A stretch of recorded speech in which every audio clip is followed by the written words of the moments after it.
Hey everyone, Tim Schofield here, and I'm here in California for Google I/O 2019. I believe this is my fourth I/O so far, and this one's actually a little bit different because Google released two new phones. Yes, two new mid-range smartphones to go along with their Pixel line, and I have one of them right here, the 3A XL. They also just have a Pixel 3A, which is a little bit smaller of a variant. The only difference is screen size and battery size. The XL has a larger of both.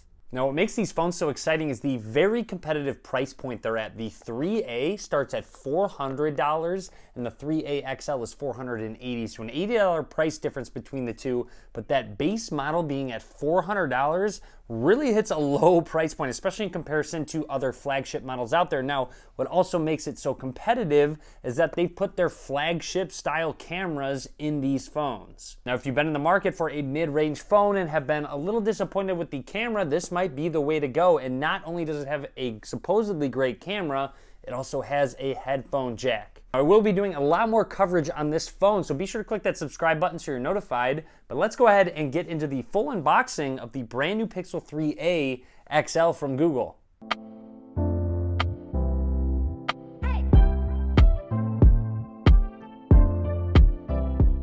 Let's go ahead and begin with the Pixel 3a XL from Google. And as you can see, it looks very similar to that of the Pixel 3. It does have an orange colored button. There's a couple different color options as well. On the back, just says hashtag Team Pixel. It has a picture of the phone itself.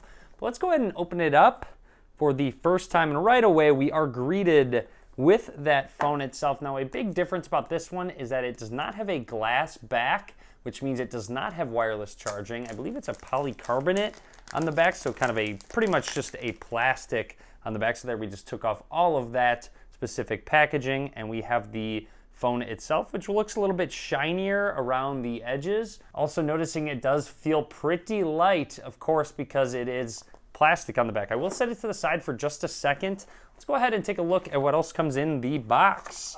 And down at the bottom here, we do have, of course, our AC power brick, nothing special, crazy there. USB-C to USB-C charging cable, pretty standard. And you do have an adapter here, and no, it's not a headphone jack adapter because of course it has a headphone jack. It's USB Type-C to USB Type-A input. Finally, you have this little booklet right here with the SIM ejection tool. You have a getting started guide. You have a couple stickers, a Google G and hashtag Team Pixel, and that's about it. Before we turn it on, let's take a close look at this phone. Now, down at the bottom, you'll see the USB Type-C slot along with one of the stereo speakers, the other one being on the front. Moving along to the side, you do have your SIM slot right here. Up towards the top, Google brought it back, the headphone jack. It's actually a really nice feature. I'm glad that they have done so. Many uses and use cases. Then, of course, you have another microphone. Up towards the top here is that power button along with volume rockers. One thing I'm noticing is that it looks and feels like the volume keys kind of have a coating to it that the power button does not. And you can kind of feel the difference, so you should know which one your finger is actually on. Now, on the back here, your single camera, which apparently is supposed to be flagship quality. I will take some pictures, posted on Instagram for sure. A back fingerprint scanner. Now flipping it over to the front, we have not turned it on. Let's do so. And now taking a look at the front, there is the bottom chin, and then moving along towards the top, absolutely no notch whatsoever. Front-facing camera along with the second stereo speaker and earpiece. Now, of course, you'll notice this custom background, really cool. Google actually had someone draw me up this cartoon, so that is supposed to be me. Really nice of them. This is, of course, the review unit that they did give out. Now, what is that $400 to $480 investment going to get you in terms of specs? 4 gigs of RAM, 64 gigs of internal storage, the Snapdragon 670 processor, which is Qualcomm's mid-range processor, so not quite their flagship processor. On the XL variant, you get a 6-inch 1080p OLED display, and then on the regular variant, you get a 5.6-inch 1080p OLED display. So the exact same in terms of technology and resolution, just a little bit of a different size. And then, of course, with that different size comes a different battery. The XL has a 3,700 milliamp hour battery, whereas the 3A has the 3,000 milliamp hour battery. Now, keep in mind that with a bigger display, it will use a little bit more battery. However, generally, the XL variants do have better battery life. Since this is a Pixel device, it does run the latest Android 9 Pie out of the box with Android Q coming soon. So you can kind of expect that to come as soon as that actually gets launched. And you also get some Pixel features on this phone. For example, Squeeze for the Assistant, where you can go ahead and just squeeze your phone, activate the Google Assistant, really handy feature. And as I mentioned on the back, you do have a fingerprint scanner, so I'd like to set that up very quickly, just touching the back of it and lifting my finger up in different spots. Very quick, very easy. I'm going to hit done. Now let's go ahead and test that out real quick. So we'll set it down, registers it, quick vibration, unlocks right away with the lock screen on now. Set it down and unlock it. Very quick, very accurate, as most hardware fingerprint scanners are at the moment.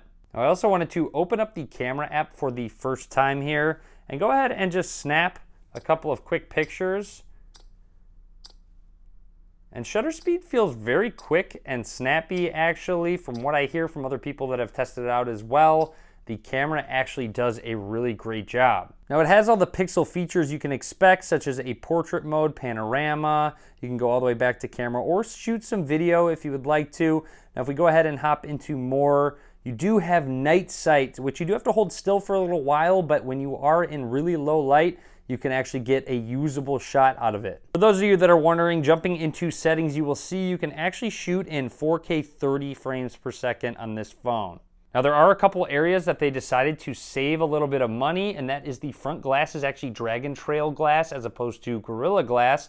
And also worth mentioning, there is no IP rating, so not exactly sure if it's a waterproof phone or not. So just kind of keep that in mind. You might want to consider a screen protector or maybe even a case for this phone. But overall, that is everything I want to talk about for now on the Pixel 3a XL. I hope you enjoyed this video. Like I said, a lot more to come on this device.